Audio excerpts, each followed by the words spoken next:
You're listening to Living in Spain podcasts with David Wright.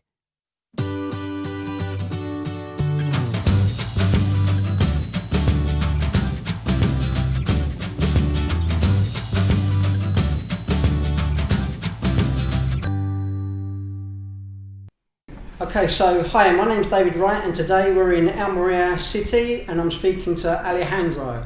Alejandro has a family-run business here and advises tax, legal, buying and selling property and just about everything you need to know about living and working in Spain.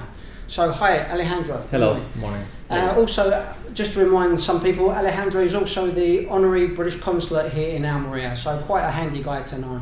So Alejandro, today a lot of people are asking about the new TIE card. Can you just explain briefly what that is and who exactly needs that card at the moment? Well, the TIE card is the new document that must be issued for the British because they are not going to be anymore in the European Union until the 31st of December of 2020. The situation is that since the 6th of July, there is not any more legal residence in the old way. Is like the rest of the European citizens. They issued this document that is Tarjeta de Identificación Extranjeros, especially made for British, and those that are living in Spain with the legal residence or this green card that was obtained in the past, they just can exchange for this new TIE where you have your photo and you will put your fingerprint, and this is something that is not compulsory yet. You can do it or you can leave it for next year, or because they probably will make it compulsory in the near future. I always tell that even if it's not compulsory, it's good to have it because with this you can use it as an ID. Now you have to carry on with your passport everywhere, or copies or certified copies, which is not very handy. With this document, as your photo will be there and your fingerprint, it's like a ID in Spain. So this is for the people that have already the residencia. For those that are applying for first time, they need to start on the process. The process is exactly the same, or the requirements are exactly the same as it used to be for British and also for the rest of Europeans. You have to commit basically three things. The first thing is, of course, to have a house, a place where you live. It's not necessary that it should be yours. It should be from someone else or rented. The second thing is having a private insurance medical card or the right to get free healthcare in Spain because you are retired. And the third is enough money, enough funds, enough income, enough savings to prove that you can live in Spain without in some way going to social care. So if you commit these three things, British can apply until the end of this 2020 with the same requirements that anyone of the European Union. Next year, from the 1st of January 2021, if a British person needs to apply for residence or whoever or the way they call it after, they will ask some different things. We don't know yet what they are going to ask because this is under negotiation, but we need to understand that UK, since the 1st of January, will be out of the European Union, and in theory the same conditions as any other country outside the European Union must be applied. So at the moment it's not a legal compulsory requirement for people that have got residency, but you recommend that they should change to the new card. It's a good idea to change to the new card. I think it's a good idea to change. Maybe not until the end of this year because there is so many people trying to get appointments. There's so many people trying to exchange because they think it's compulsory and they need to do it before the end of this year. So you shouldn't be in a hurry, but I think it's advisable to do it because of what I told you. It's a the way you can identify yourself without carrying on with your passport. Sure. And as regards to the appointments for residency at the moment, they're still open. What's the waiting list at the moment? Is everyone's sort of jumping on the bandwagon to get it done before the cut-off date, but they're still able to do appointments at the moment. Is that correct? Well, the system is a bit different since the COVID thing. Now you don't apply for and go for first time.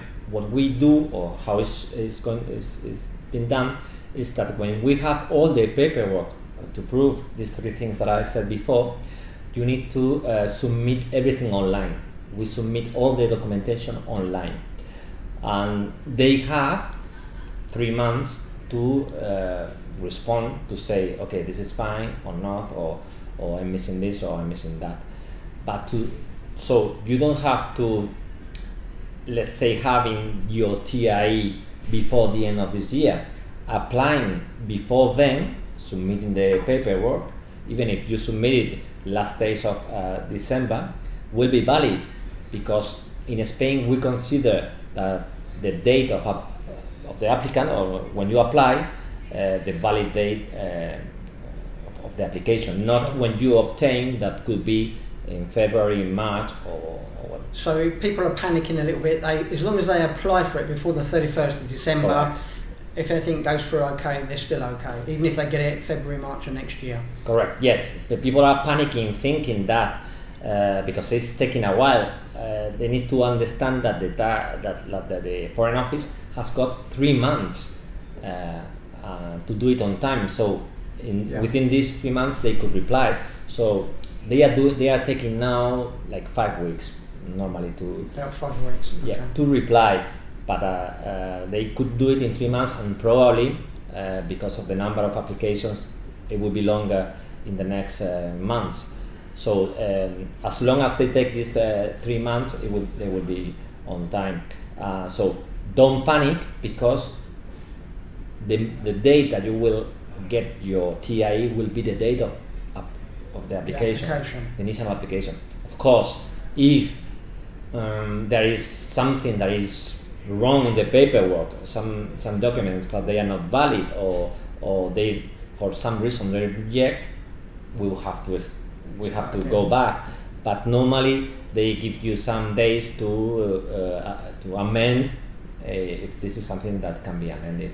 Right. Okay. And just one last thing as well. People are concerned that if they get their residency in the new card or whatever it is they need before the 31st of December, and they've got a property that they're selling in the UK and it hasn't sold, how are they fixed on tax if they get their residency here in Spain? Is it correct that they're tax resident here and they will pay tax in the UK? Can you just explain that they won't pay twice on the tax? How does that work? Well, having the TIE or the legal residence, as we called it before, doesn't necessarily mean or is linked to fiscal residence. Because to be fiscal resident in one country, in Spain in particular, you need to reside in a calendar year from January up to December more than 183 days. It's 6 months. This is the basic rule of the taxation here. So if you are going to live in 2020 or in 2021 more than 6 months in this country, you will be fiscal resident, tax resident, and you need to declare or pay for all your income worldwide. Selling a house in England, when you are fiscal resident in this country, is subject to taxes here, but also in England. So this is how it works. If you declare capital gains in England and you pay any taxes there, you have to do it also in Spain, but you can deduct the taxes paid in England. So you never pay double. That's the basic purpose of the double taxation, is that you never pay double for the same thing. So if you're paying a tax in Spain and you pay it in the UK, you can get a certificate or you can get proof that you're not paying it in two countries. You won't pay for it twice. You'll pay for it in the UK or you'll pay for it in Spain, depending where you're actually classed as resident in which country. Correct. If you are fiscal resident and you sell a property that you have in England, as the property is based in England, you will have to pay if there is any capital gains. Imagine that you sell a house and you have to pay 10,000 euros or pounds in capital gains in England. So you will have to declare that in Spain, if you are a fiscal resident, of course. And if the amount to pay in Spain is 12,000 euros, you will deduct the 10,000 paid in England and you just pay 2,000. Right, okay. Right, so you never pay double. You just, if you paid anything in the UK and you have to pay here, you deduct that tax paid. Yeah, it's just a lot of people are saying, well, I have to pay tax in the UK and then I have to pay tax in Spain. Technically you do, but you can offset one against the other, so you won't pay twice. You'll pay it in one country and it'll be offset against the other depending on where you live. But this is just on the property matter. If it's about pensions or other kind of income that is not a house, you pay taxes on the place where you are fiscal resident. Yeah. So if in 2021, for example, you are fiscal resident in Spain because you live more than 6 months in this calendar year, you will have to pay taxes for all your income worldwide in Spain. But in this case, if you live, for example, from a pension, you don't have to pay anything in England. And if you did, you could ask for a refund in England. But in Spain, you will have to pay the full amount. So you are not taxed double. So in one country, if you declare, you could ask for a refund in England. But in this case, you cannot deduct in Spain the tax paid in England. This is just for property, for capital gains in a property. Perfect, great. And as regards to the new TIE card, if people want help with that, your company got a website which I'll put a link to at the bottom of this video, and you've got offices in Mojaca, I believe, as well as in Almeria, so you can help people out with that card and get it done for them. Yes, we made a special website. It's called tieonline.es. This is just for people to check their situation.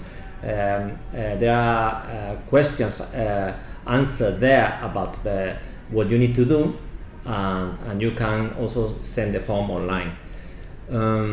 We have also 3 offices. It's one here in Almeria, the city, one in Mojácar, and another one in Albox.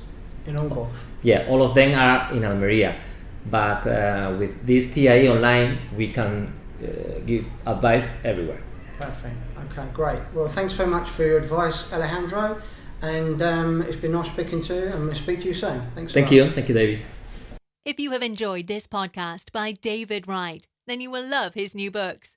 Out now on Amazon and Kindle, packed with money-saving tips and information on living and working in Spain.